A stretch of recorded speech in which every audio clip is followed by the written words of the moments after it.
More canals than Venice, they say. We're in Birmingham, in England, for one of the great classics of the pro squash calendar, the British Open.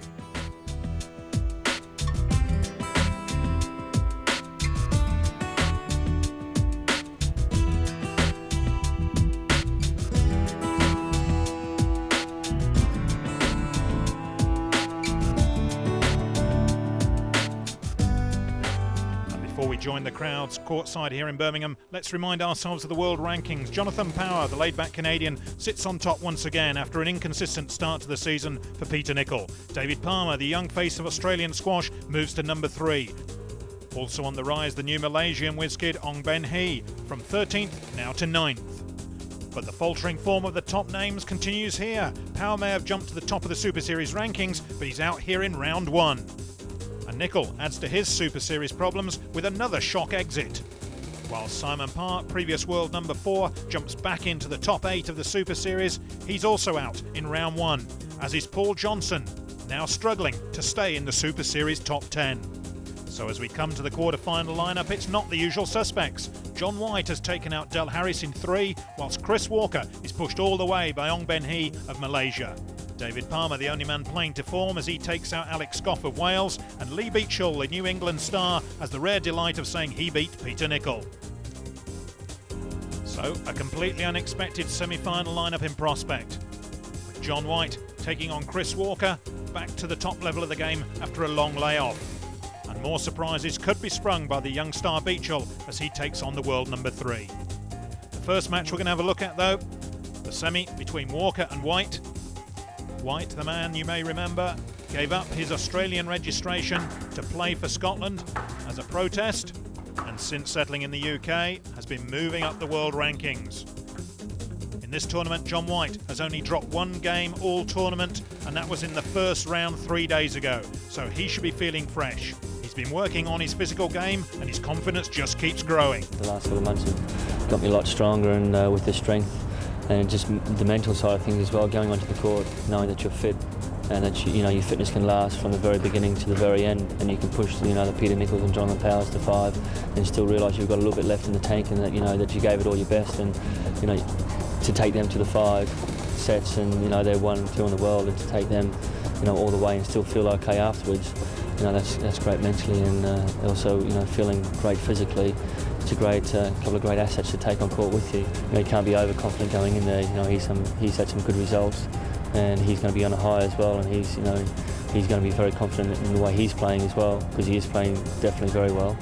So it's going to be a good match. But I am quite confident in getting to the final. So exuding confidence, the Aussie-turned-Scot takes on a well-known Englishman returning to the top level of the Pro Tour. But he's been pushed all the way this week. In round 1, it was 4 games he had to endure. Another tough one in round 2 to take out the defending champion, and then showing all of his determination to succeed against the energy of the Malaysian. How's he feeling now? I took 6 months off last year, and then at Christmas did some good training, came into the start of the year playing quite well, and at the moment I'm just really keen. I'm playing 1 match at a time, really relishing every time I go on court. Each match is a pleasure to play. I haven't done anything particularly different. I've just been working on my game as normal.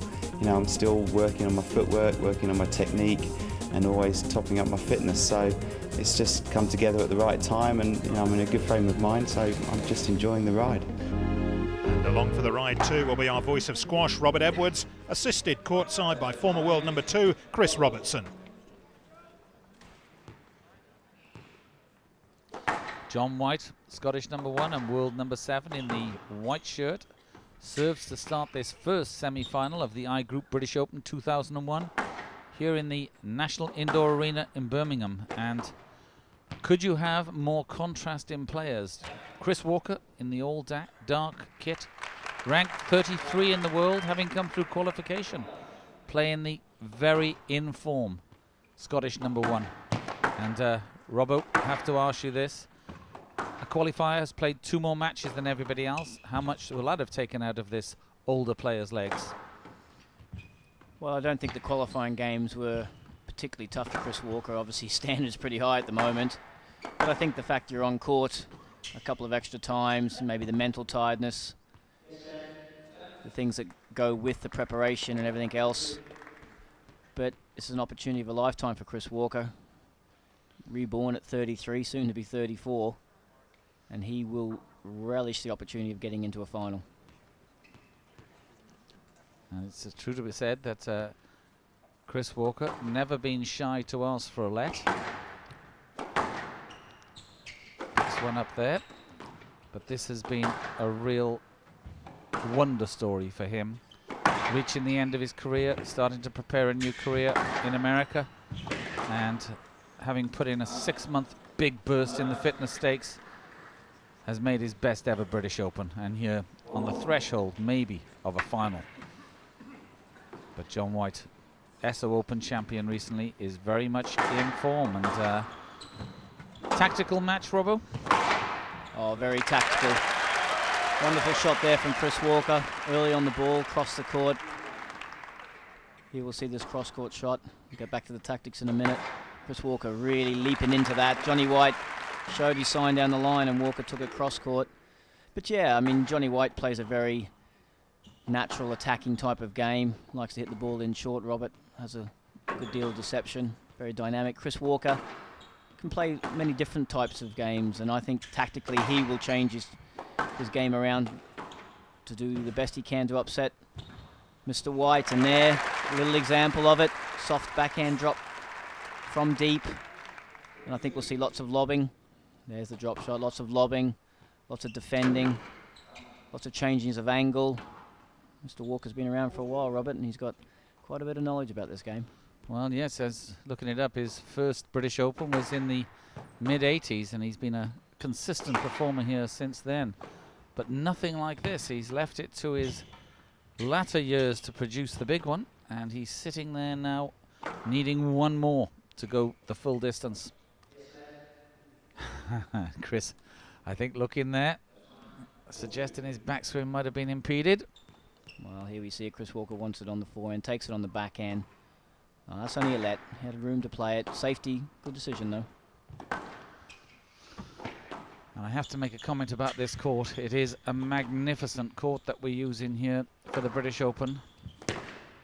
And it's given us a great television view of the ball and the players all round. Spectacular. Oh, just look at this, Robert. Lucky shot there, caught the frame. Johnny White thought it was coming back. This is a good start from Chris Walker.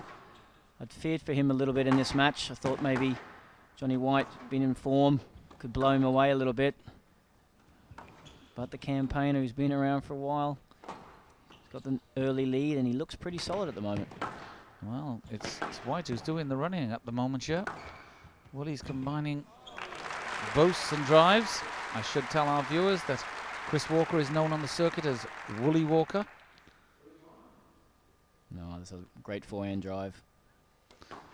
Yes, and White now needs to close this 2-point gap. Can't let Chris Walker get away from him. White himself ensconced on a new fitness campaign that's been spectacularly successful for him. Achieving his first Super Series final, which he won. And that was the SO Open, of course, in Belgium recently. Very much in form, but not with shots like that.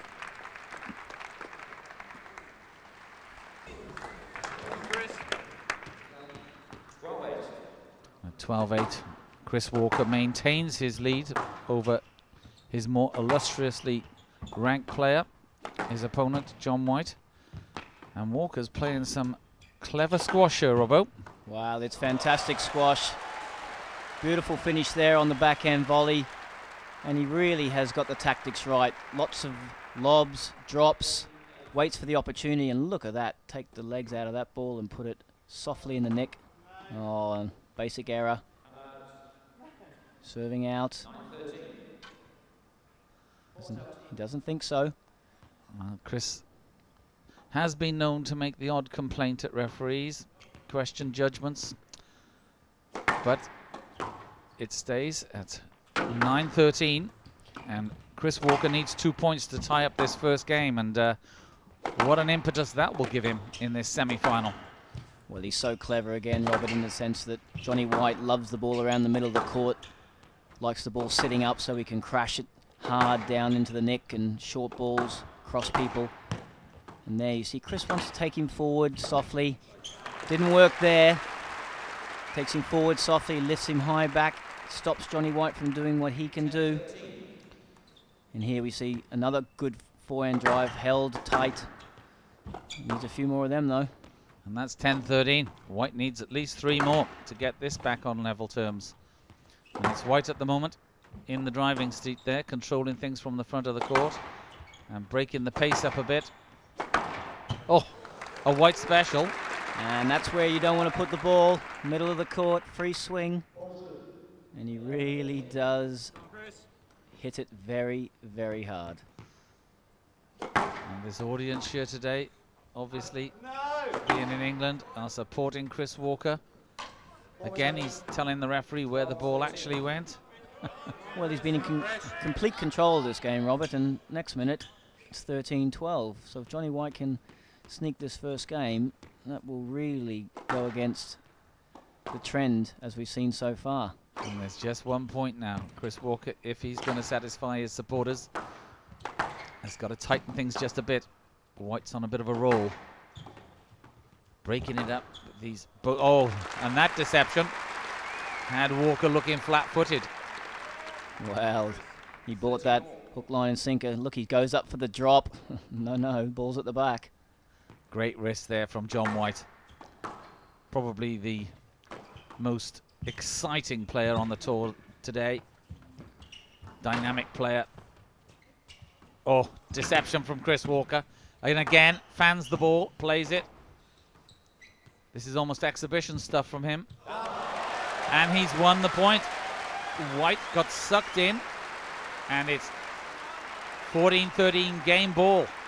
Well, great work there from Chris Walker, and Johnny White did all the hard work, Robert. Got one opportunity and put it in the tin. What a big point. Now, can he do it at the first time of asking? Oh, that one's hit the tin, and Walker's off the court, and it's 15-13 to the Englishman. And a happy audience. Well, nothing, it seems, predictable at this year's British Open. Can Walker make the advantage count? You can find out after the break. Welcome our viewers back, and it's 3-3 now in the 5th. It's been an interesting route to this score. Really a story of peaks and troughs, as we see there on the right. Roy Gingell, the referee. First game, very hard fought, 15-13 to Walker. Then he lost it dramatically in the second, just taking 7 points against White. The third was another tough one, 15-13, and the fourth Walker lost just to 4 points. So, Robert, what's going on here? Well, it's a bit of a case of Johnny White's best game only coming out every second game, Robert. He really does need to produce consistency here. He has the game to really upset Chris Walker, as he's shown, but he's throwing too many shots like that in, Robert. Well, if you were to walk into bookmakers today, I'm quite sure that prior to this match, they would have had John White as a red-hot favourite. Chris Walker seemed to be winding down his professional tour career, and yet he's come out into this tournament and played literally out of his socks. Again, good work there from Chris Walker, showing a lot of agility for a man of his age. He really does move exceptionally well. Thinks the ball's down. Well, I don't think John White thinks it's down. Let's have a look. Here we see some good pickups. Look at that change of direction. Went back, then forward. We both saw the ball good. The ball was down. Well, it's pretty emphatic there from Chris. 4-4. Little pressure there being put on Roy Gingell on the right. You will get a bit of a better look at it, Robert. Ooh. Well, I've got to admit, that looked very tight. Player, if you want to, thank you very much. Well, that's gentlemanly. John White, although he didn't have to, has actually said, let's play a let. There's doubt in his mind, and that shows a lot of character. Have you done that in your career, Robbo? Not unless somebody offered me an incentive to do it.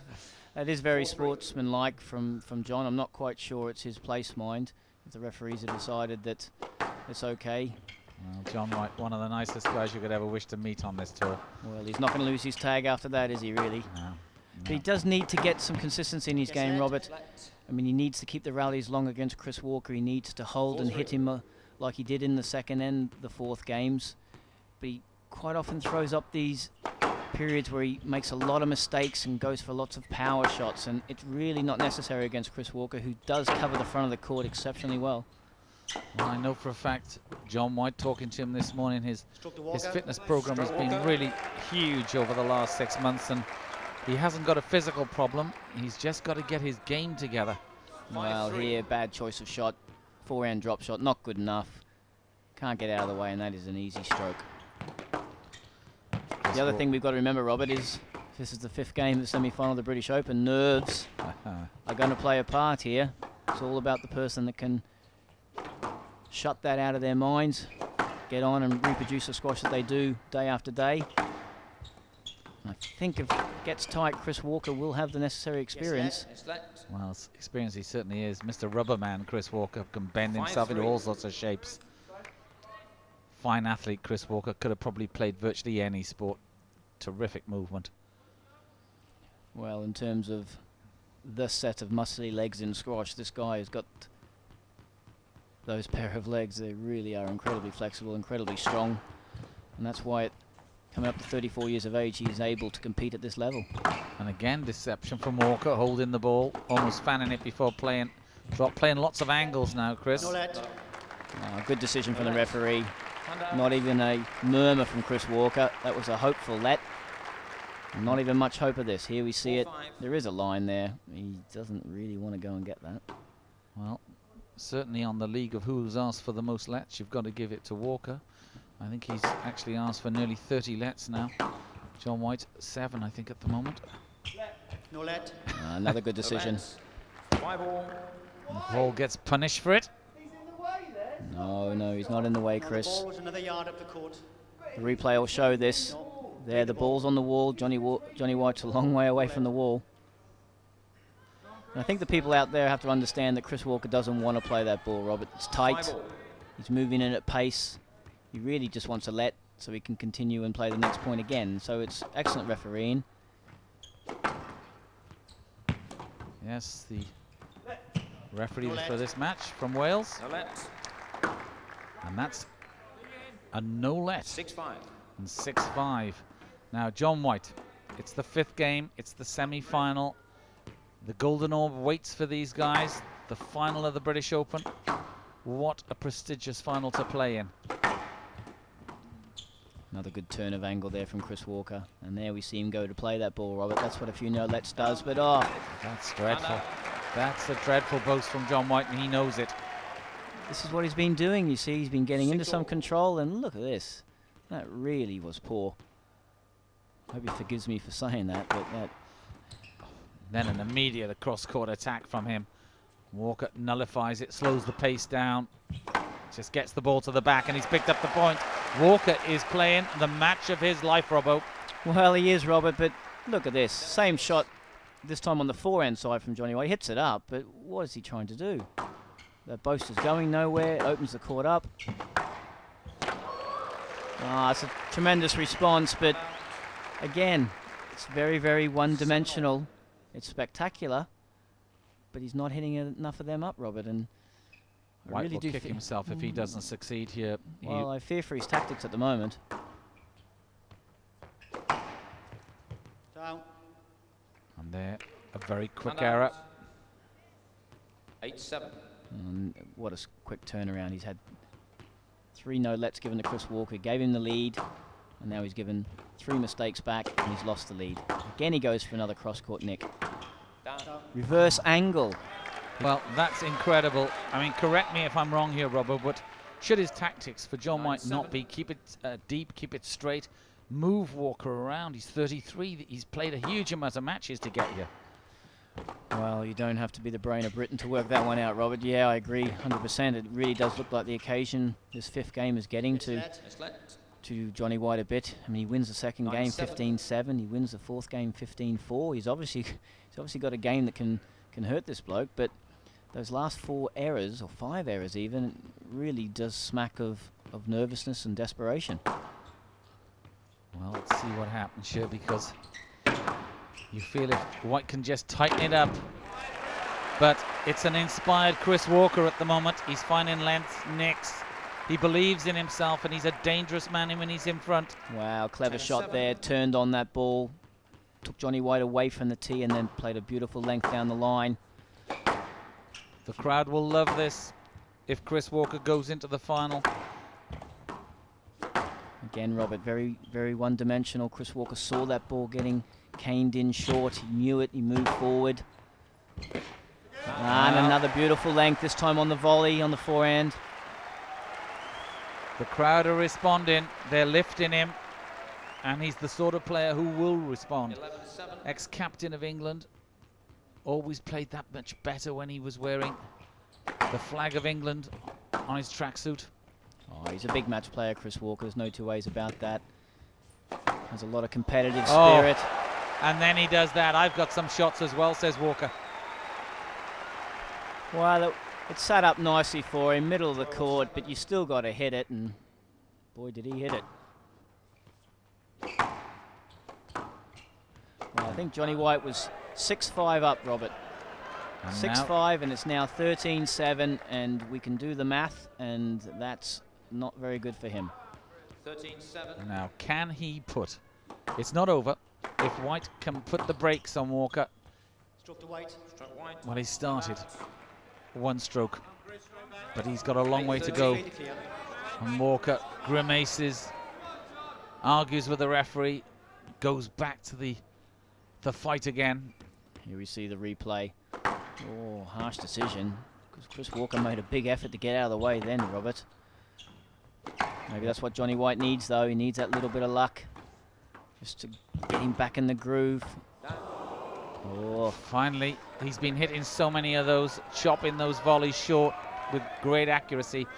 But that one clips the top of the tin. It does clip, only just missed mine. And that's why he's having a bit of a laugh.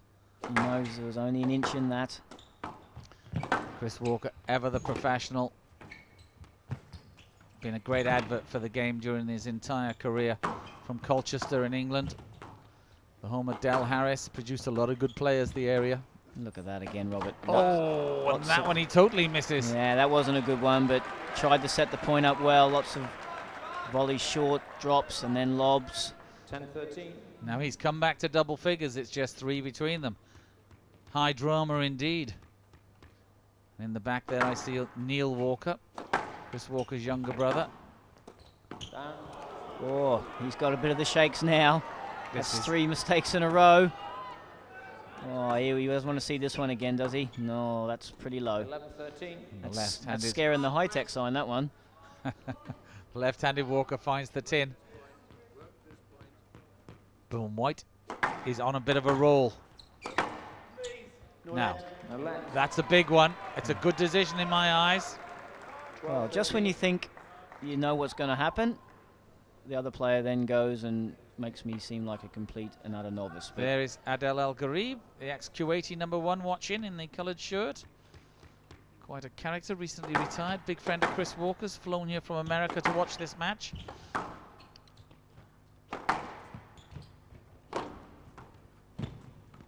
And oh my goodness me, White would miss that once in 100.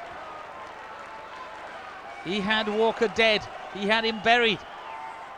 Yeah, he did have him, Robert, but you still got to hit it up. Match ball. You got to hit him up. You've got to make the player play the ball. Now, is this to be Walker's finest hour? It is. He's done it. That ball's in the tin, and Chris Walker at 33, a qualifier from Colchester, England, is in the final of the British Open.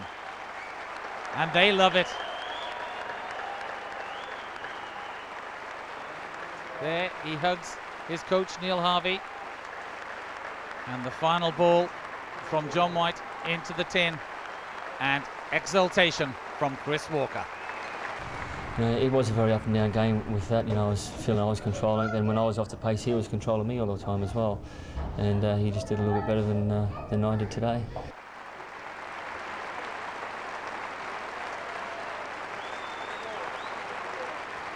Every day is a new experience, and I'm thoroughly enjoying, you know, every moment. And I just want to relish the rest of the week playing good squash. I like the court. I'm playing well, feeling good. It was a tough game today and tough game yesterday, but I physically feel strong and looking forward to another game of squash tomorrow. Well, another exciting semi in prospect. Welcome back to the National Indoor Arena here in Birmingham, England, and the I Group's British Open, where we look forward to a surprise lineup. Young Lee Beachill from England takes on the world number 3 and highest ranked player left in the competition, Aussie Dave Palmer. Palmer, the new charge behind the Australian squash scene. 12 months ago, he was in the final, and ever since, he's been moving up the world rankings. He hasn't had the easiest of rides here, though. Round 2 brought him a long, hard encounter with Stuart Boswell, and Alex Goff was tough in the quarterfinals. But this calm Australian is ever improving. Yeah, I'm pretty excited. Obviously, the last 6 months has been great for me, making a few finals, and yeah, here I am again in the semi, so I'm really happy. And form's been fairly steady through the week. I don't think I've played my best squash, but I'm through to the semi, so I can't complain. Lee's a great player, and to be honest, I really didn't think he was going to win. I thought Peter, I was really preparing myself to play Peter in the semis, but I didn't see much of it last night, but I believe he played unbelievable, so good on him. And he's a great player and deserves to be in the top 10, and yeah, it's going to be a tough match. I haven't played him for over 2 years now, so both of us have changed since then. So, but obviously playing sort of in England, the crowd's probably don't be with him. But yeah, I'm just looking forward to a good match, and it's a great opportunity for me. I'm not putting too much pressure on me, but it'd be nice to go one step further than last year. I was in the semi last year and lost to David Evans, so it'd be nice just to go one step further and make the final. But his opponent is a young player who will be playing out of his skin in hope of adding another top scalp to his belt. He's come through the hard way. His quarter-final victory against Peter Nicol, just one of 3 hard games against top 10 players. But even so, he still has great respect for his next opponent. I mean, he's been so consistent over the last year, and his current ranking of world number 3 proves it. He's reached a couple of finals, and this certainly isn't new to him. He's been here before, and he deserves to be here. He's very strong, moves very well, and he's going to be very tough to beat. But as I say, if I play like I did last night, I think I can beat anyone in the world. So I'm looking forward to it, and I just hope I can perform like I did last night. And the crowd hope so too as they pack in for this one. No doubt, the Englishman will have the advantage of strong home support. Time to go then to our match commentary with, once again, Robert Edwards and Chris Robertson courtside.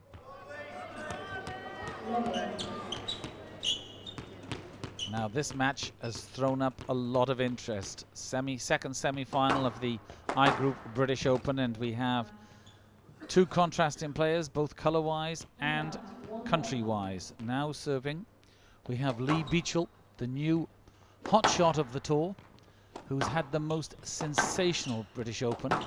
Already he's beaten the world's number 5 from Australia, Paul Price, and then in the last round, the biggest win of his career in a very emotional match. He beat Peter Nicol from England, the world number 2 player, world champion, and previous holder of this title. So he's come of age, and his opponent in the all black, Dave Palmer, very tough, slightly dour Australian, now based in Belgium. And Dave has been very much the form player of the PSA Tour over probably the last year really, and it's taken him to 3 in the world. But this is a big stage for young players, Robbo. Well, obviously last year's British Open was a lot of surprises. This year is certainly no different, and Lee Beachill has made tremendous strides this last 12 months, and you are right, David Palmer is the form player in the last 3 or 4 months. Great win for Lee Beachill yesterday against Peter Nicol. Their routine let. Dave Palmer really taking care of his opponents very professionally, as normal. And really, Lee Beachill's got nothing to lose here, Robert. Chance to join Chris Walker in an all-English British Open final. That would keep the crowd happy. Yes, a bit. And if it were to be the final, of course, it would be, I think, a little bit of history as well, because the British Open has been won in the last 50 years by David Evans of Wales. It's been won by Peter Nicol, when then representing Scotland, and prior to that, Jonah Barrington Ireland. So an Englishman over the last 50 years has not been successful, but he's got to get through this, and if he does, it would be an all-English final against Chris Walker. But Dave Palmer's got his goals to play for as well, because if he wins, he'll be the first Australian since the mighty Jeff Hunt, and I think that takes us back to 1981. Well, it's quite a few years ago since Australian winner. I think every time it's a new winner, it's great for the game. And both these players are very, very close to achieving that. I would be very interested to look at Lee Beachill today, though, Robert. Big 3-2 match with Paul Price from Australia. He was 2-love down. Handout. He beat the world number 2 and world champion Peter Nicol yesterday in fantastic fashion. Really was tremendous squash from Lee. Still very physical, though. And Paul Palmer, well, not even Paul Palmer, try David Palmer. He's pretty strong physically, so Lee will have to be able to take none of that fitness baggage into this match. He needs to be fresh and he needs to start up again. Well, Dave Palmer, I spoke to him prior to this, and he is very focused. I've spoken to his girlfriend, Mal, who's just gone back to Australia, to his family, and he believes that's his time. 3-1. He thinks he will take this match, and he also believes he's going to take this title. And you shouldn't play at this level unless you're confident. That's a bad drive. He knows it straight away. Well, he served his dues. He lost last year to David Evans from Wales in the semi-final after beating John Power in the quarter-finals. So he's had the disappointment, Robert, of losing in the British Open semi-final only 8 months ago, because it was in October of last year. So in a way, I'd like to see him progress, because I think he's a player that's performed extremely well the last few months, and I think the game should reward those type of players. Yes, he's a good pro. And I spoke also briefly to Malcolm Woolstrop, who's the coach for Lee Beachill, and he tells me, and I hope he's right, that his last match, which was against Peter Nicol, was not mentally his final, and that he will get himself up again for one more hurdle to take him to the final. He's got the tools to do it. Very gifted player, and also, may I say, one of the nicest young men to come onto the tour. A model professional. I have to agree with you there, Robert. He is a extremely well-liked player. Very polite and courteous to everybody that he's involved with. He's also made a pretty good start to this match as well. Yes. I mean, we can talk about all those things, and I don't think that really matters to Lee Beachill as long as he wins this match. But 4-1 was a good start. He's looked solid. Physically, there's no problems at the moment because it's too early on. He's got a lot of natural hold in his swing. Really has developed that well over the last 12 months. He's quite deceptive. The players find him difficult to read on his driving and his dropping of the ball. He's had a wonderful tournament this week here in Birmingham. Excited the crowds. Ball's out. And that ball is out of court.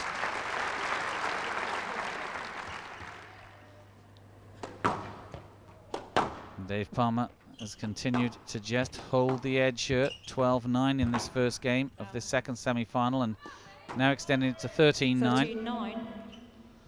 There, Lee Beachill wiping some sweat off his hand, and just for our viewers' information, it's good to see him on a squash court of any type. A few years ago, he suffered the most horrendous car crash and was told that he would probably never play again. Well, he didn't listen, thank goodness, and he's back here, and Handout, 10, long may he 13. be part of this tour. Well, he just put that ball away in the neck. Car crash or no car crash, he really has come back out of that tremendously well.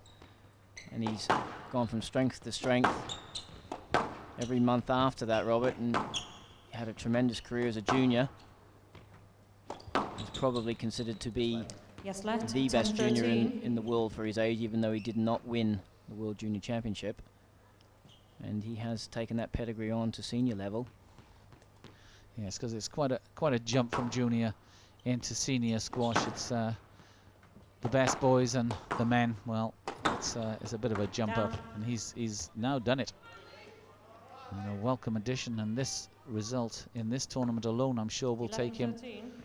probably world's top 10. Oh, bad error there from David Palmer. Easy ball. Yes, 11, 13. And he's still 2 points clear, though. has played very solid, very steady as normal. Big game for Lee Beachill though, I fear, Robert. It is a big game, and he's got a huge audience watching him. And on the front row, he's got some very special celebrities. Susie Simcox, the president of the World Squash Federation, has arrived from New Zealand. Jack Herrick, chairman of PSA, has arrived from America. And of course, the president of the Squash Rackets Association, Michael Corby's there. So he's got a crowd, he's got the VIPs, he's got his coach, and he's got his family also in the audience. All he has to do now is just beat David Palmer. Sounds easy, doesn't it? Well, Palmer's doing well here. Lee Beachill's hit some beautiful hold and hits straight. But David Palmer's doing what every top player should do. He's got his racket up, and he's cutting the ball out if he can. And this is what makes him such a dangerous proposition physically.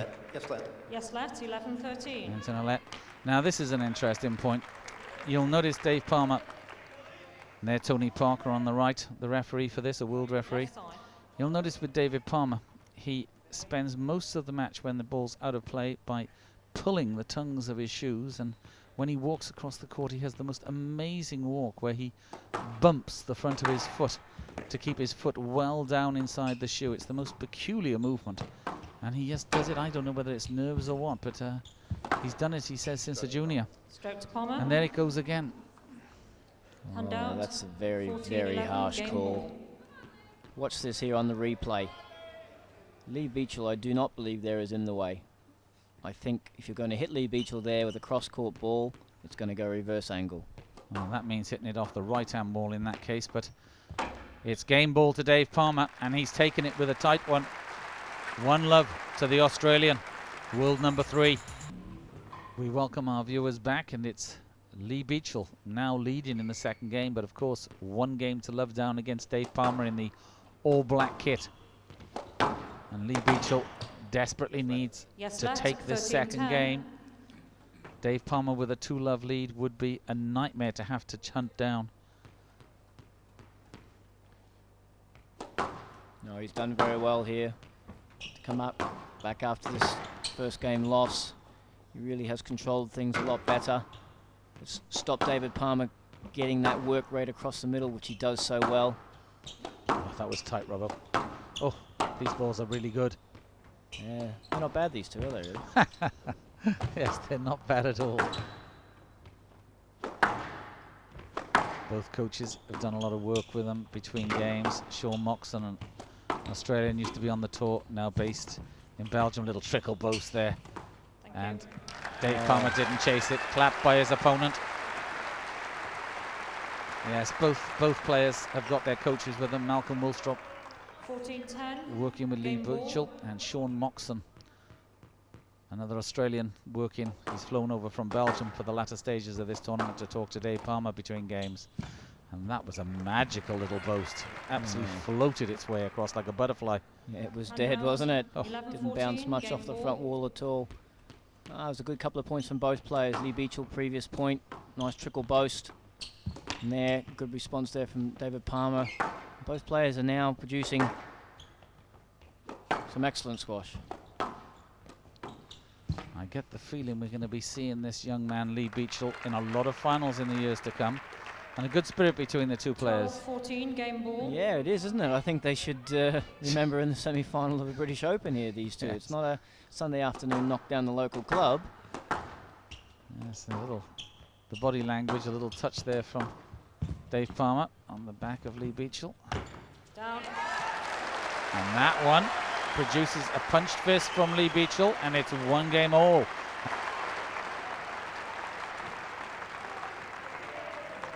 Game 15-12. to Lee Last Beachill. point from Lee Game's Beachill is all all on. about control and shot selection, and really he is on fire now. Malcolm Woolstrop there, talking to his protege between games. And Dave Palmer is now in control of this 4th game. Out. And that ball out of court, Lee Beachill queries it, 11-7. and it stays. Tony Parker confirms that it was a good call. Players now agree it, and it's 11-7 to Palmer. And I have to say, it looks to me as though a little bit of the fizz, a bit of the buzz has gone out of Beachill. Well, yeah, it certainly has. It started to come here. We see the ball. Yeah, that looks out. Started to come sort of halfway through the third game. Wasn't getting out of the corners as quickly as he would like. He's had a very, very hard couple of days against Paul Price and Peter Nicol. And this David Palmer, Robert, if he sniffs a little bit of a tiredness and a bit of a weakness, he steps up the court, he volleys a bit more. He doesn't make many mistakes. And I think Lee Beachill's going to find it hard to be able to pull this back. Yes, Dave Palmer has really come of age over the last season or so. He's become a tough competitor in every sense of the word. Wow, look at the pace now, Robert. It really has stepped up. David Palmer can sense that Lee Beachill's making one last push at him, and he's willing to get up the court early on that backhand down the line, early on that backhand volley. And another one up. That's a stroke. Yes, good decision. Bit over keen there, but you could see him going for the pace. You could see him picking it up. Look, he's stepping in on that short line, just not good enough. That was early, but that's not good enough either. Now can young Beach, as he's known on the tour, come back? He's a couple of points off the pace. Desperately needs to get in now. These are big points for him. Oh, that's a shame. It's a good shot selection, really good defensive backhand lift, but just too high. And there Palmer again adjusts his shoes. I don't know if it's a physical thing or a mental thing with him, but You like the shoe thing, don't you? Yes, he's done it. The amount of people who come up to me and ask about this, it's really amazing. 13-9. There he goes again. There's a poor shot there from Lee Beachill though, Robert. Off the serve, off the back wall. Just playing the drop into the tin, and at 12-9, you haven't got long to go. You've got to really fight as hard as you can every single point. Well, that was tight from Beachill, and Palmer just 2 points away from the glory. The 2001 I Group British Open. But he's held up with Beachill going to 10-13. I just get the feeling that this is going to be Palmer's day. Terrific camera angle, wonderful court, and clear view of the ball here. Oh, that's well played. See how early he was on the backhand drop. Palmer, counter drop from Lee Beachill, and an early backhand cross court. Look how early he's on this cross court drive. He just can't get it. Well, Palmer delighted with that, but a little sign there of him testing his back. He's had the odd injury in the past, surely. Match ball now. He's just a few seconds away from a massage, maybe a bit of physio. And he's done it. That bounce. He is in the final of the 2001 I Group British Open. David Palmer of Australia. Well, it's a really case of David Palmer's ready for Chris Walker tomorrow. The final point. He's played so strong. Still bouncing. It's going to be hard to beat. I played the best game of my life last night, and this is sort of the first time that I've had to deal with sort of playing that well, beating the world champion, world number 2, and having to get up for it the next day is a lot more difficult than I'm sure a lot of people think. And last night was probably my final, really. When I looked at the draw, I looked and I thought I'd like to beat Peter Nicol in the quarter-final and then see what happens, and that's what I've done. And unfortunately for me, David came out today and he was strong and he played very well. And I can't take anything away from David, but as I say, I've got a lot of positives to take from this tournament and not too many negatives. I'll just go away. I've got a couple of months now before Hong Kong to get a bit stronger, a little bit fitter, and really work at my game. And hope for next year I'll be a better player again.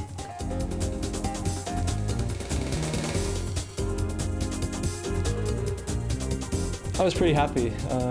Obviously, Lee played well last night, but I tried to play my game and play a fast pace with him, not letting him get into his rhythm that he likes to play, and it worked. I attacked a lot and was pretty successful with my shots at the front of the court, so I was pretty happy the way I finished the points off. It was long, but some of the rallies were pretty slow, so I feel pretty good. A few little niggles here and there, but I'll put up with them for tomorrow and hopefully get through.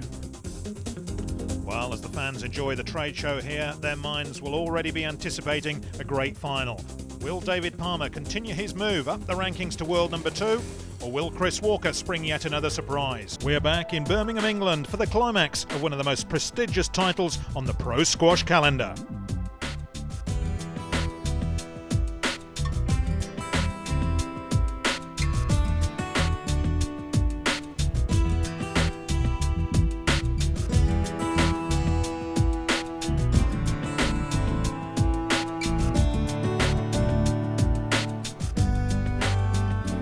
Open has seen some great clashes over the years, and this year is no exception. By semi-final stage, virtually all the top names were gone, but the level of squash was undiminished. In semi-final 1, Chris Walker was back after a 6-month layoff and taking on the confident John White. It was supposed to be a White victory, but once again Walker proved he had the experience to make up for any ring rustiness in a 5-game thriller. Meanwhile, David Palmer, world number 3, was taking on the qualifying outsider Lee Beachill, who had dumped out 3 top seeds in a row, including world number 2 Peter Nicol. But no fairy tale ending for the Englishman. Palmer overcoming the home ground advantage to advance to the final for the 2nd year in a row. And no amount of studying of the form book could give you an insight into who might win this one. David Palmer, now world number 3, lost to David Evans of Wales in the final last year. But since then, he's had 12 months on tour to hone his talents to compete at the very highest level. It's not been an easy week. In fact, he's found it harder as he's progressed. But that may be a good thing, and certainly he's very confident after the form he showed in the semi-final. I was pretty happy overall. I thought it was probably the best match I played all week here, so my game's sort of been lifting all week, I think, and hopefully I can go one notch higher today. I think I have to. Obviously the final, it's not going to be easy. There's no finals that are easy, so I don't have to lift it again today. And if I play my tactics and do what I was supposed to do, then I should come out a winner, I think. Yeah, I've had a lot of good results, but Chris has been on the circuit for something like 12 years now, so he's also been in big situations like this before, so he's also got to have a lot of experience. So I think it's pretty evenly matched out there, and just looking forward for a good match, and hopefully I'll come out a winner. But whilst Palmer's progress has been sure and steady for the last 12 months, his opponent's story is a little different. Chris Walker, previously a top 10 in the world player, took 6 months off for a break. Now he's only been back in top-level training since January. He may be match fit, but being tuned in to the top level of squash is another matter. He'll be pleased with his progress this week, and now he'll have the support of the home crowd. I feel fantastic. I've been just enjoying the last 24 hours. I've had so many messages of support from emails and texts and phone calls. It's just been really inspiring, and I just want to get on court now and enjoy every moment as it comes. Some of my family are coming over, and there's quite a few friends that have made an effort to come and support me. Other players as well from around the country have come down especially, so it's really exciting that they've all made the effort. It makes me feel good, and I know there's going to be a lot of support in the crowd as well, especially against an Aussie with the Ashes series coming up. This is all going to be part and parcel of it. Well, some unpredicted results this week already, and now a totally unpredictable final too. A great match in prospect then, as we join our commentary team, as always, Robert Edwards, assisted by former world number 2, Chris Robertson. So the Chris final Walkers of Essex of the serving, 2001 David I Palmer, Group British Australia Open, receiving. and for this Best of man, 5 games. it is a dream come true. Chris Walker, world number 33, and originally a qualifier for this event, who was really running his career down, preparing for a new career, still in squash, but in America. And he's had the tournament of his life. And now he stands on the threshold of real greatness. But in his way is the informed PSA player of the last 12 months, David Palmer, the Australian number 1 in the all-black kit, world number 3. And Dave Palmer, well, he mightn't have many supporters here in England, but he is a dedicated pro, and he'll be giving this his all. Robbo, an exciting match in prospect. Well, it's a great contrast in countries, Australia and England. Great rivalry in many sports. And in squash, it's a good contrast as well. But Chris Walker must think I have a great dislike for him, because I haven't backed him in any of his previous 3 matches, I think. What do we know about squash? And he's made a fool out of me each time. And up. But I do believe out. that the real test comes today. David Palmer. 1-all. Here we see one of his big strengths, backhand, straight drop, very tight. He's very solid, Robert. He's played solid. He's looked strong. He's committed. He doesn't make a lot of errors. And at the end of the day, he's world number 3. And that's the highest ranked player. Yeah, it's the highest ranked player that Chris Walker's come up against. So, well, Walker's got rid of the ball over the front wall. And as you're saying, Palmer really is, I remember in the era of Dittmar, another famous Australian, this guy is, as I described Dittmar then, a bit of a brooding presence. He's a big man in every sense of the word, and he has that self-belief that Chris Dittmar had. Let's see if he can turn it into reality, because Walker, with all the support of virtually everybody in this wonderful auditorium here in the National Indoor Arena, he'll give it his all, and he's been a great fitness fanatic over the years as Chris Walker. Seems like only yesterday he competed in a fitness trial against all the other racket sports, tennis, badminton. I think they also had table tennis there, and he practically destroyed the opposition. well, he might have destroyed him then, but he's pretty happy with this shot from Palmer. Basic error, backhand drive, a little bit of nerves maybe. Oh, he's pretty fit, Chris Walker, always has been, Robert, and age is, as people say, is only a number. It does affect squash players as you get older, but Chris Walker obviously has put a lot of work in. He's reinvented himself for one last year on the circuit. Terrific boast from him. What a lovely boast there, running 3-2. low away from Palmer. Here we see it, looks for the drive and runs it around the wall.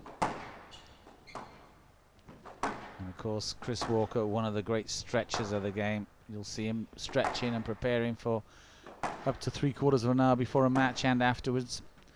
Great advert for being Mr. Rubber Man of the tour. And virtually turn himself into any shape. And sometimes on a squash court, he does it whilst travelling at about 20 miles an hour. Well, we saw a little glimpse there of Chris Walker's intentions again, Robert, as in previous matches. Turning the line of the ball, cutting the ball across short. Always wants to mix the ball up. I think we'll probably see some drops and lobs come in if he feels he's under pressure, because that's what he's been doing successfully the last few matches as well. And why change? Dave Palmer, tactically, I'd have thought he's going to keep a straight, solid game. Keep the ball straight, deep, as we're seeing here. Take some more legs out of Chris Walker. Some more lungs out of him. Very fit, Dave Palmer. Would you agree with that, Robbo? Yeah, he'll work a ball across the middle, get on the volley early. He'll work his backhand volley and his backhand drop short straight, which is his big strength. And he'll be very committed, and he plays at a high pace, and he has not many weaknesses. And at the end of the day, that's gets him to world number 3. Could actually get him to win the British Open title. Yes, lad. Well, if he does do that, he'll follow in the footsteps of another of your fellow countrymen, Jeff Hunt, one of the all-time greats, and he was in fact the last Australian to win this prestigious tournament. And Dave Palmer would dearly like to follow and become the next one. We shall see, because Chris Walker will have something to say about that. Well, he is, isn't he? He's 4-2 up. He's doesn't look overawed at all by the pace and by the tactics of David Palmer at the moment. It's more when the game goes on, and once consistently David Palmer can produce these type of rallies. I'd be very interested to see how Chris Walker handles that, because in other matches it started to happen, but then he's able to take the control away from them. I'm not sure David Palmer will allow him to do that. Well, Dave Palmer is Mr. Consistency, and they're 3-4 Dave Palmer.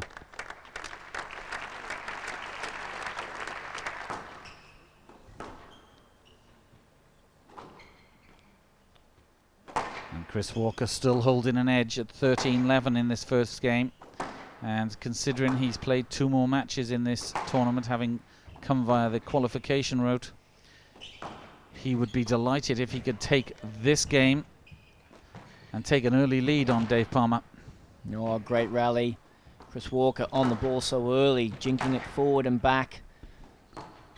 Palmer just scratching around for the loose ends of the ball.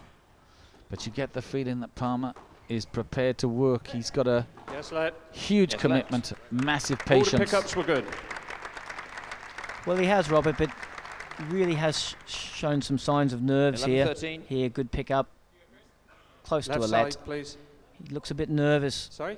David Palmer. He's made some 11-13. basic mistakes. He's shown some mannerisms that he hasn't shown in the semis and the quarters, and I really do fear for him if he loses his first game and Chris Walker can get a lead in the second, because nerves are something that only come around every now and again if you're in the final of massive tournaments like this. Well, neither of them have ever been anywhere like they are now. Dave Palmer in his last tournament, the Irish Open, reached the final, but 11-13. this really is something else. The final of the British Open. Whoever wins, it's going to be a new champion. And it's a question of who's going to grasp the nettle, who's going to take it on. And Chris Walker's showing a good game plan. And courage, that's the winner. Wow, what a beautiful shot. Big delay in the rally. Bit of a talking going on. Palmer not alert, and look at that come out of the nick. Fantastic shot. And that's given Chris Walker a game ball. All of Colchester will be sitting on the edge of their seats now. From Colchester in Essex. And he's doing diagonals to stay in this rally. Dave Palmer's working him hard. And again, the patience of Palmer. Very little flashy comes off his racket.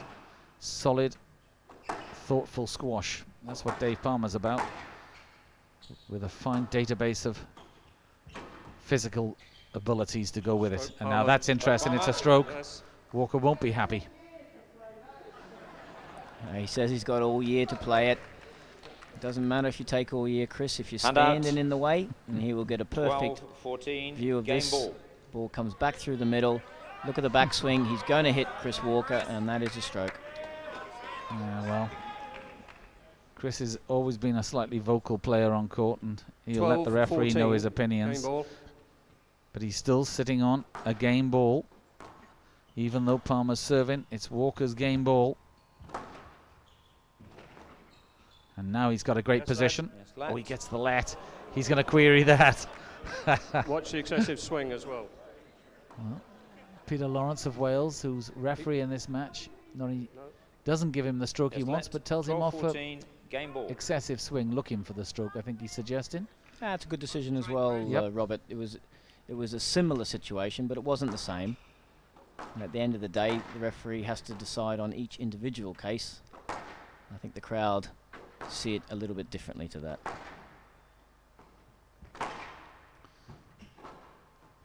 At this moment, it's all Palmer at the front of the court. But again, of course, it's still Walker who's sitting on game point.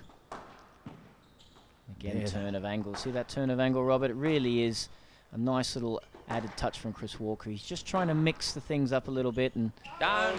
That one's down. Chris Walker kicks the back of the court, and he's got what he wanted. He's one game to love up, and waiting for him now, Neil Harvey, to pump some advice into him. And maybe a little water. Well, again, this backhand drop is letting him down. He's made a lot of mistakes on it. That's a nervous shot. And welcoming our viewers back, the story continues, the dream story continues for Chris Walker. He's one game to love up in a final that nobody thought he would make, and now 12 up against the world's number 3, David Palmer, in the all-black kit. And if he continues this way, he is just 3 points away from a 2-love lead. Now that would be a mountain to climb. And there's not a lot of mountains in Australia to practice on, Robbo. Well, there's a few more than you think, Robert, but certainly not like Wales. But I just can't believe that Chris Walker is able to produce this type of squash day after day when he has not been in the cutting edge for so long. Do you know, Robert, you correct me, but I've thought that Chris Walker's volleys, his angled volleys, have really been setting him up so well in these matches. Well, he takes the pace off the ball so well as well, Robert. He does turn the angle and change the angle very, very quickly, which is a great asset. But if you watch his drop shots and his volley drops, they're played with such a deft touch that the player ends up going a long, long way up the court, and it does open up space at the back of the court. And that is something that he's been renowned for. And at the moment, he really is on top of his game, and he has got on top of David Palmer mentally. Here we see such a bad mistake for a player of his standard. That is not what he wanted, and I'm sure Sean Moxon in his corner will be making a mental note of that. He's got to be steady. He's got to work, Chris Walker, and he mustn't give the freebies. Down. Just like that, yeah. Chris Walker, bad mistake. 9-13. Hear the call from Neil Harvey in the back. Come on, Chris. 9-13. Here, good opportunity. Just a little bit too fine. I agree with you, Robert. David Palmer has not been steady enough. He's maybe let the occasion get to him a little bit. His shot selection has been a little bit too fine. He needs to work the ball. Just as I say that, he belts it in the neck. And that's all well and good when it's coming off. Here we'll get a beautiful view of it here. Forehand volley, cross-court, Nick hitting the join between the wall and the floor. And you mentioned it earlier on, Robbo. That racket head was well up. It was ready to strike. So important. All the club players out there listening. There's your tip of the match. Not up. Now, Palmer's coming back, and the crowd are trying to raise 13. Chris Walker's heart. Good solid rally, good length. Holding the ball a little bit and then catching the nick on the backhand drop. Type of rallies that Palmer has not produced enough of. Now that ball was going front wall, and that's a stroke. Palmer not pleased. He's not happy with that. He thinks that's a little bit too obvious. Thinks that Walker could have played around him, could have played the let, could have asked. But No, it was not deliberate. I did not feel it was deliberate. well, Peter Lawrence has made his decision, not deliberate, and the point stands. Chris Walker 14 is now 11, on game ball, and if he takes this, he's 2-love up in this British Open final. The only thing I'd say in Chris Walker's defence there, Robert. No let. No let. And out. Oh, that's a harsh call. A harsh call there from the referee. He will get a good view of it again. No he let. goes around David Palmer, but he 12, wants to take the 14, ball on the short game line. ball. He does not want to go to the back, and that really should be a let. Might make up for the previous decision against David Palmer, possibly. Little counterbalance there, but whatever. It's 14-12, and Chris Walker still sits on game ball. Oh, he's picked the pace up, Chris Walker. He didn't like that no let. Take it easy, Chris. You've got a few more games to go yet, maybe. Chris Walker, when he flies, he really can fly. There's that lovely touch again. It is nice, isn't it? Nice and tight. He chips the ball forward so well. Backwall post gets it up, but Palmer's in the seat. Yes, a great length, and Palmer's back to within 1 point, but it stays game ball to Chris Walker. 13-14, game ball. And there is pain in that body now. He's waiting for the crowd to die down. Yeah, he's a little bit tired, Chris Walker. He put a lot into those last couple of points, Robert. And everybody's quiet. The entire auditorium are hushed. Deputy Lord Mayor, Councillor Ian McCardle, one of our guests for this. Don't know what he knows about squash, but if he likes any sport, I'm sure he's enthralled at the moment watching this. It's got it all. Local boy in Chris Walker, Yes, the English lad, had the glory journey through to this final. 13-14, game ball. Big long rally there, Robert. Cagey stuff from both players. There wasn't any chance of an error coming out. They were just waiting to see Well, what Chris, the other one was going to do. a little bit quicker, please. Well, that's interesting. Peter Lawrence suggesting that Chris Walker's taken a little time. He's wiping sweat off himself. Hasn't got the hair of yesterday, Robbo. No, we can't all have big flowing locks. Well, I remember him with them as a youngster. But he's still moving well, Chris Walker, and he's still in this. His brain is functioning, he's sharp, and he's got good tactics. Now Palmer's down. Reverse angle from Walker. Hits it to a depth. No let. Now, Robbo, I have to query that. Well, we'll see it here. Do a bit more than query. Look where the ball bounces. The ball bounces on the short line, going through the middle of the service box. Palmer can hit that front wall, back wall, side wall. He can hit every wall possible. That's a shocking decision. Chris Walker leads by 2 games to love. Love all. Now that final decision of the last game, which gave Walker a 2-love lead. I wonder if that will fire up Palmer. But no, it's Walker who started with the first cut. 1 love. 1 love. Now Palmer really has to get his game going. Robbo, he's got to start. And if he doesn't start soon, I think that Chris Walker will run in on a tide of emotion. Well, clearly David Palmer has got to get going, Robert. It's a case of sink or swim, and I think that may help him in this initial stages, but he's still got to fight back. He's 2-love down. He can't afford to play one more bad game. And that's been the problem at the moment, is consistency, which is his strength. Down. Hasn't been there. And out. Now Palmer started to move him around in that point. He did a few diagonals, covered a bit of a distance. Yeah, he's moved him around here. We can see good turn of the ball across. Chris not the sharpest there. Just needs a lot more of them, Robert. Now the boost pushing Walker forward. And I will say this for Dave Palmer, he's never finished till he's finished. He is a gutsy guy and he will fight to the death. Yes, lad. Oh, there's no question about that, Robert. 1 all. He's incredibly determined character and very competitive and very fit. Just feel that his consistency has been affected by the occasion a little bit. Chris Walker has taken chances, as he's done all week. Out. Now, a discussion here from both players. Peter Lawrence sees it as out, as you can see from Chris Walker. I saw the ball out on the front wall. Sorry. I did call out. I did. No, I called it out. Well, I don't know if that's a little frustration or a little breather for Chris Walker, but the decision is made. Well, the referees are under the spotlight as well. It can't be easy for them, Robert. Consistently, they do a great job. It's the odd one now and then.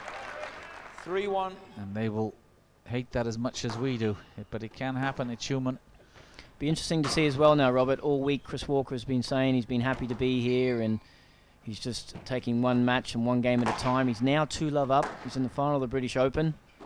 The expectations have got to have changed now. He has to firmly be thinking of winning this match and winning the title.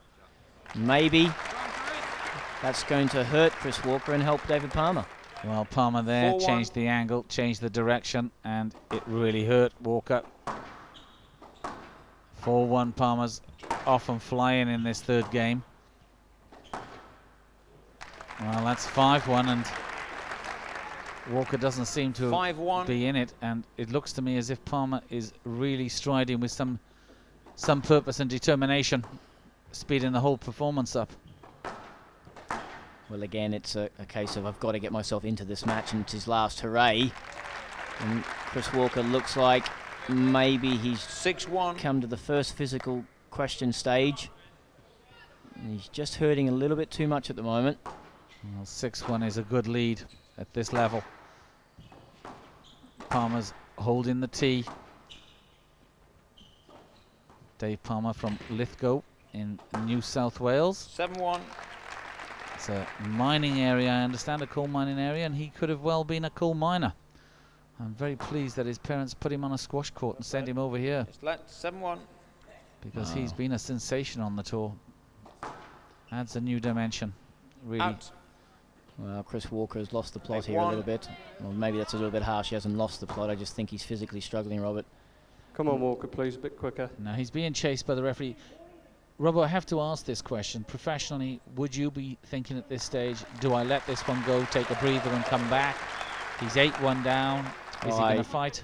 I clearly think if he's physically distressed, he's got to let it go. People are yelling out. For that sort of comment, please, from the crowd. Well, now the crowd being told off. Well, I think some sections of the crowd can see Chris Walker's maybe trying to slow things down deliberately, and I think also they want to see a squash match as well, Robert. They want David Palmer to win this game. Good response there from Chris Walker, but I think he's probably better off letting this go if he can't mount a proper physical challenge. because you know he could work very hard and get back to 8-all and still lose the game. Down. Well, those were going up before. Now they're missing. And a wry smile from Chris Walker.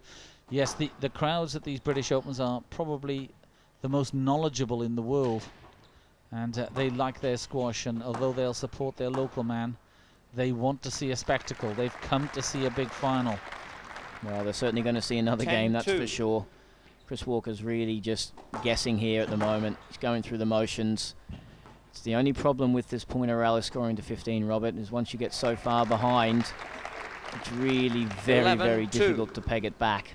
Well, there's no way he's coming back from here. We're already looking at the next game. And I think, yes, Walker's not even moving now. This game is all over bar the shouting. I wonder how many times this has happened in a British Open final. I can't recall too many, and I have seen quite a few finals. Can you imagine the mighty Jahangir or Jeff Hunt or Hashim? It's a simple let ball. No, I can't say I can, but this tournament does throw up some surprises recently. 13-2 now. Dave Palmer just has to virtually serve out.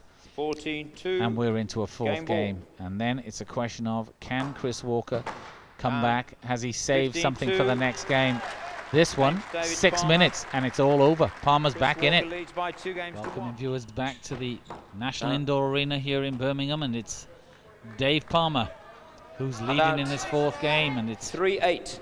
A reversal of the first two games that Chris Walker here took to lead in the final of the I Group British Open.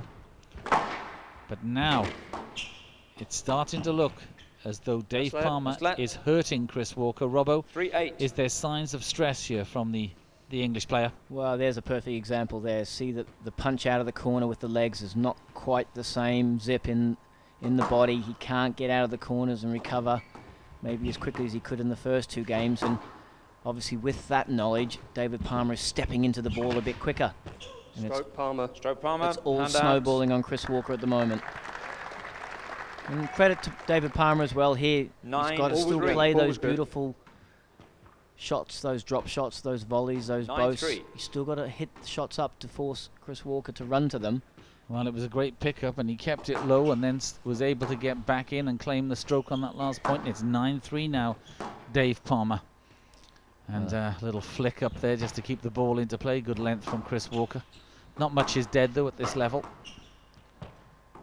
And that's what he was doing all tournament, Chris Walker. That lovely little trolley, straight and angled. But now he's having to do some big running.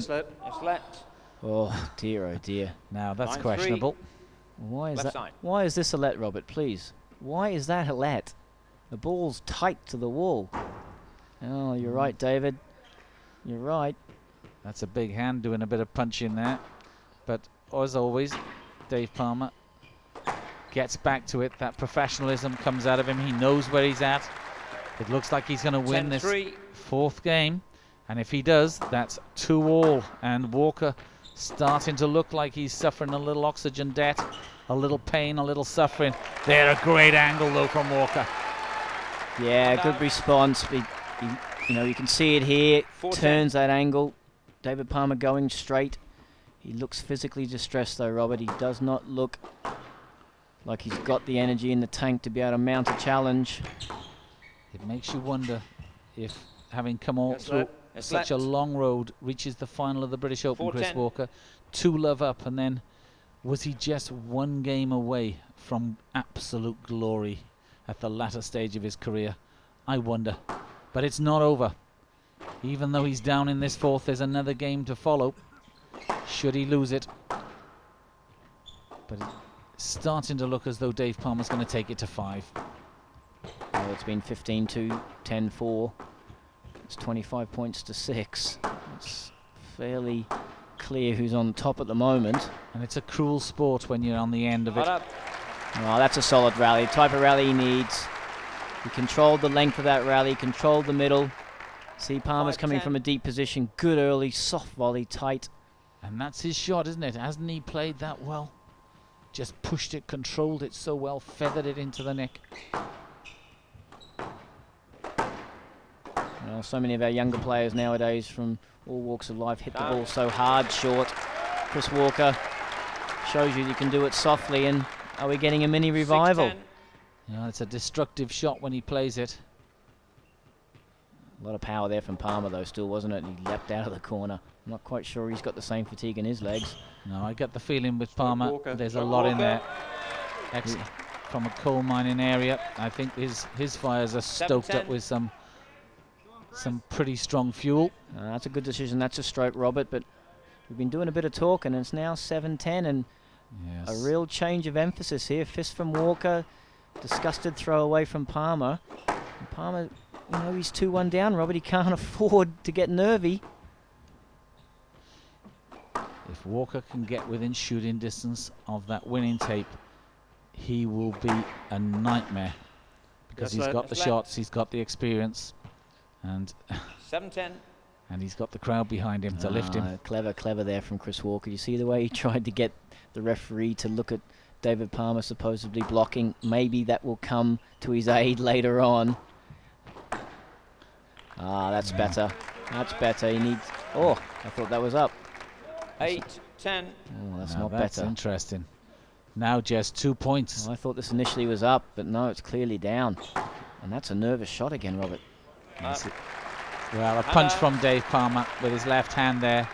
11-8. He knew he had to get back in. Walker's been on a roll. He's been coming back at him. Palmer cannot afford to let him get on top here. He can't let him get back. Well, it was 10-3. He pulled it back to 10-8. Yes, lad. Yes, lad. Well, here's the amateur dramatics. Well, both of them. Oh, here we go. We've got a good slow-mo of this. Both getting out, coming in the same angle. One wants a no-let, one wants a stroke. That's a good decision, player let. Everybody's happy now, and it's back to 11-8, David Palmer. Is that the last push, though, from Chris Walker, Robert? Was that the last? Oh, that was a power shot. He dragged that ball down. A lot of strength in the body there. 12-8. Here we go. Bang. Not easy to do that, and held his ground as well, didn't he? Just cleared the area a little for himself. Could be a security guard in his spare time. Watch the contact, please. Referee sees the physical side just beginning to start, trying to cool him down. Yeah, it's getting a little bit niggly from both players here. You're getting a little bit of tension coming in. That's natural. And Dave Palmer needing 3 points to take this the distance. Oh, my goodness me. Don't hold back, Dave Palmer. He went for that. Oh, he put the kitchen sink into that one. Up off the boast, high boast, and then thank you very much. Ooh, fisting and everything. Yeah, I think there was a little message there to Chris. And that's 13-9, just 2 points. And that's surely a stroke. Palmer. That stroke gives Dave Palmer the world's number 3 game ball. And if he takes it, it will be into a 5th game. And at this moment, you have to question Chris Walker's physical ability, where he's standing, how much pain he's going through, how much loss he's had with oxygen. And there we are, we're into a 5th. The crowd have got what they wanted, a big, big final. And now the question must be whether Walker has anything in reserve. Or has he stretched himself too far in the early games?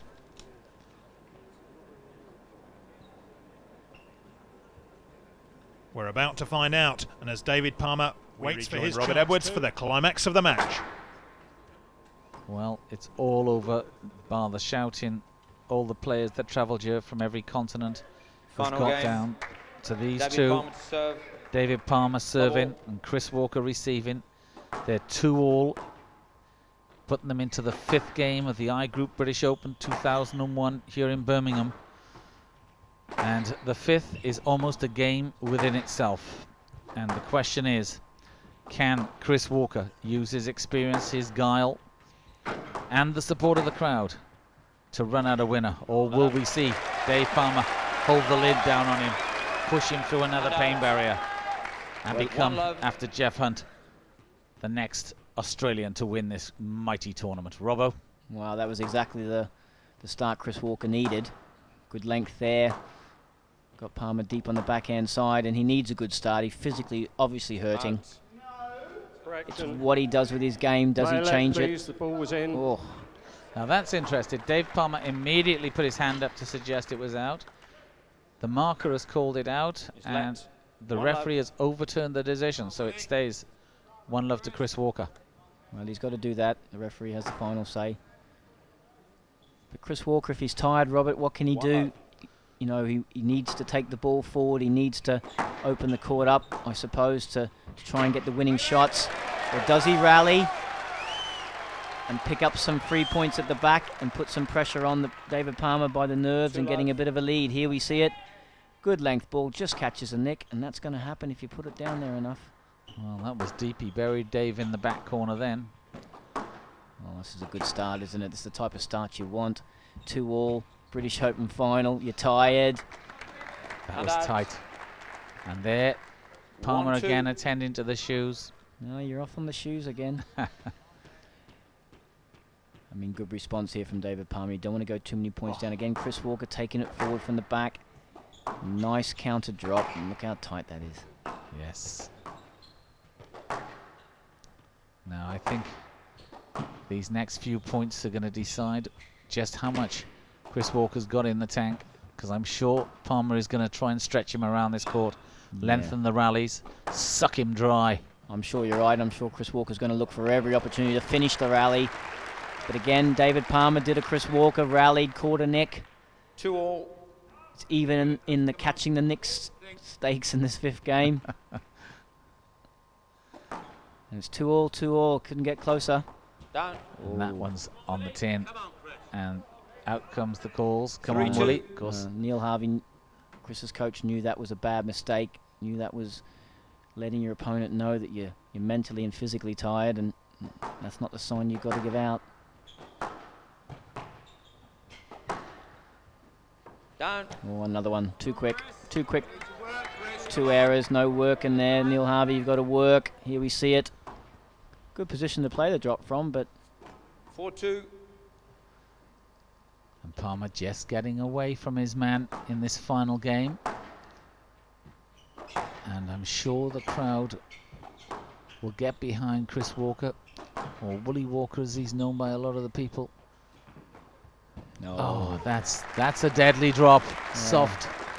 He hasn't done too much of that though, has he really? So what a time to play it. Look at that. Beautiful open face. Feathered it through and caught the nick. Nice time to play it as well.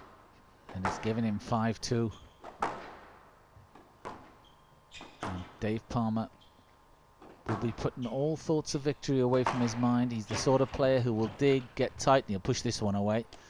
Chris Walker sitting at the back. Palmer still doing the job. Up on the ball. Pushes it for a winner. 6-2 now. Oh, look at that crashing forehand. Chris Walker lost his racket. Dodgy pickup as well. Well, I don't think he got that up, actually. You just got to look at the spring and the step from each player at the moment. See the lunge there from Chris Walker. It had a lot of tiredness, a lot of feeling of, oh, do I have to get out of there again?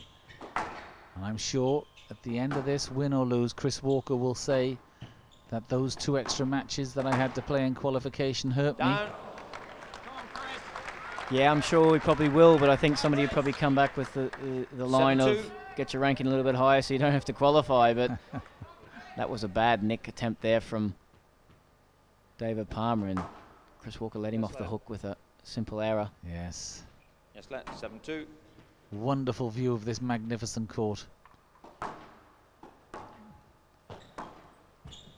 And now Dave Palmer has turned on to main jet engine. Well, here we see very tired movement. Nice shot. Tired movement, and look at David Palmer springing forward to pick the ball up. Yeah. And seeing his opponent struggling a little will give him even more momentum. I think it's all over, Red Rover. Yeah. Chris Walker gets rid of his racket, and I think he's saying to himself, I've run my race. Just couldn't get the momentum at all off the tee there. He looks to the skies. Oh, he's fallen over. I mean, what a valiant effort, to be fair. He really has played fantastic squash this week. 10-2 to Palmer, and as you say, Robbo, this has been a great week for Chris Walker. He'll be bitterly disappointed now to be trailing it. But having said that, when he looks back on it, what an effort. 33 years of age, through qualification, reaching a British Open final. What an achievement for the young lad from Colchester. I say young lad, 33 years of age. By squash standards, a veteran. And on the other side of the coin, David Palmer. I mean, I know we're talking as if the match is over, but it really does look that way for all intents and purposes. But he's done well as well, Robert, because John Power going out early, Peter Nicol losing to Lee Beachill. Oh, lovely flick. All the pressure then mounts on him as world number 3, highest player left. And nobody thought Chris Walker should beat him in this final. Lovely hold. Well, I can almost hear the family in Lithgow cheering. I know that when he leaves this court, his phone, which is in his corner, is already keyed into his girlfriend's number, Mel. And he'll be ringing Australia before the first interview. And a little push in the back, but he doesn't care about that now. He's about to become a British Open champion, and that's something that's carved in stone. It lives forever. It's history book stuff. And a look from Dave Palmer. There's a couple of argy-bargies going on here. Nothing too serious. Here we see it. Chris Walker backing into him. Both pretty solid boys.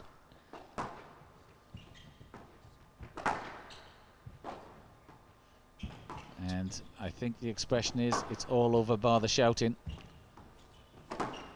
Oh, lovely touch there from Chris Walker. Read it, stepped across and majestically dropped it dead, but the score still says 4-12. He read it, as you said, he guessed it. He read it, educated, experienced movement. But 12-4, 8 points, and when you physically feel, as I'm sure Chris Walker does feel at the moment, that might as well be 104 points, Robert. This is a painful time for him. He's a proud lad. He wants it desperately, but here comes the nerves. 5-12. Now, it's natural.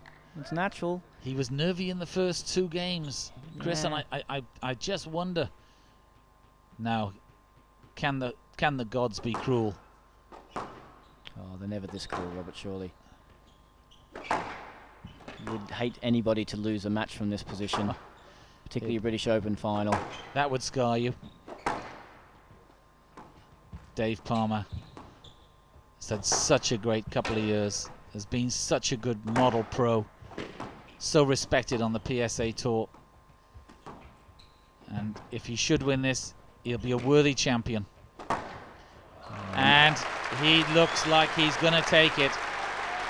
Beautiful shot there, because straight drive down the line was the obvious shot and the one Chris Walker had to play for, and he just held it a little bit and turned it back across Chris Walker, and big let out of breath there, and I think he knows that's close enough now. Thank you. And have you noticed the fairness of the British crowd? They know their squash. They're cheering now. No lets. Another good call from the referee. 14-5.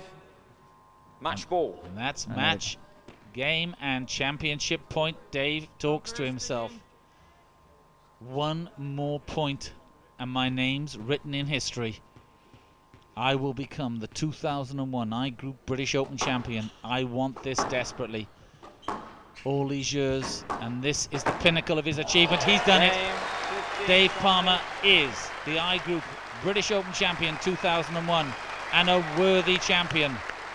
Dave Palmer, a new hero in squash. And what a way to finish. Have a look at this for the shot for the championship. Backhand, power, cross-court volley, Nick. Yeah, obviously I'm happy. Probably won't sink in for a few days, but just trying to make the most of it. Obviously it's been a dream. I've been planning it, but really in reality we weren't sort of planning it for maybe another 2 years. We thought it was down the track, but it's been a bonus now to win it so early, and hopefully I can just go on and capitalise on it and win some more tournaments in the rest of the year, and hopefully slide up the rankings another couple of spots.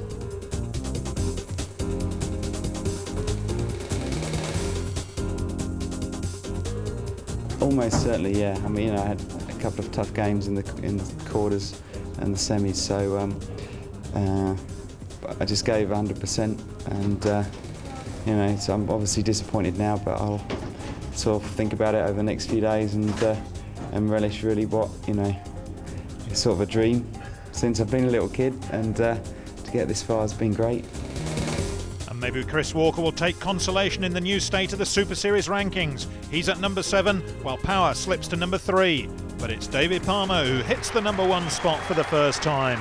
Great to see another Australian name at the top of the sport.